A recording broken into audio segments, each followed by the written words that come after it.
Imagine ça. Tu as perdu tes deux parents, tu hérites de la maison familiale.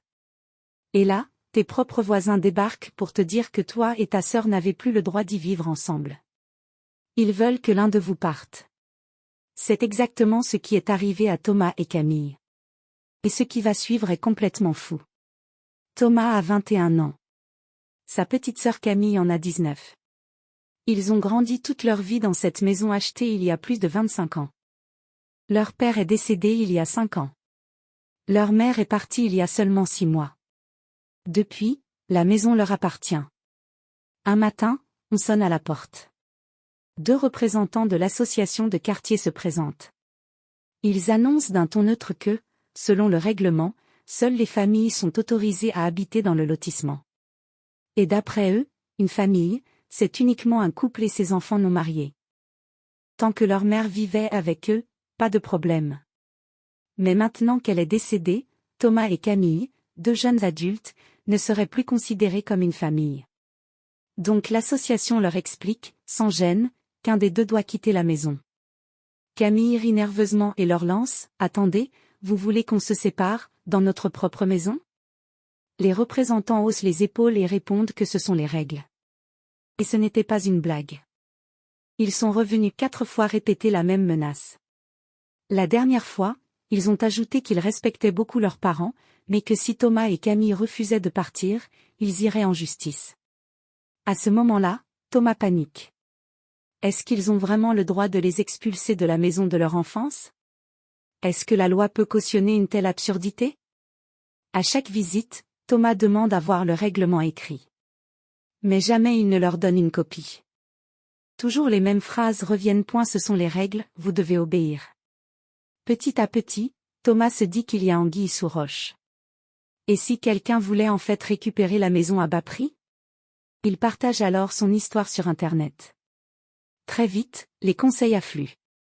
Vérifie les statuts officiels. Va au bureau des enregistrements du département.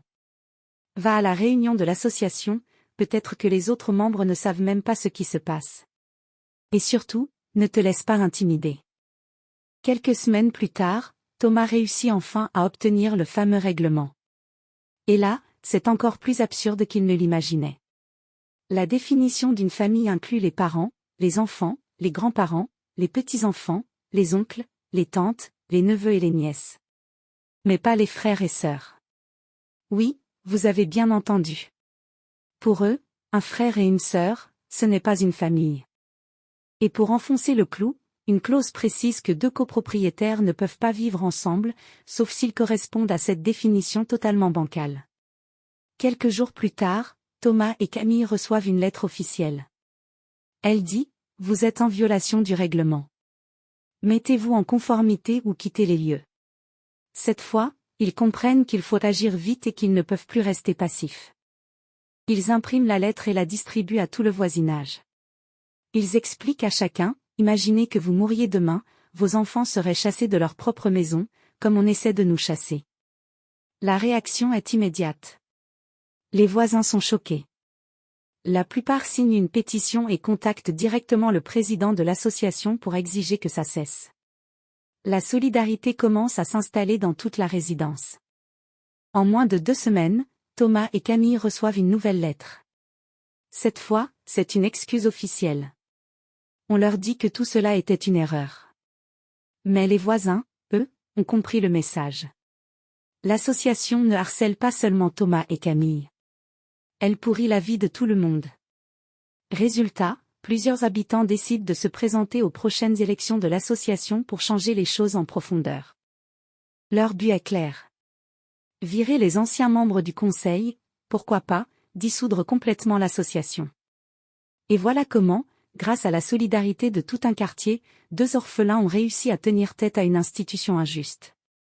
Alors, à votre place, vous auriez fait quoi? Vous seriez parti, ou vous auriez mené le combat jusqu'au bout comme Thomas et Camille?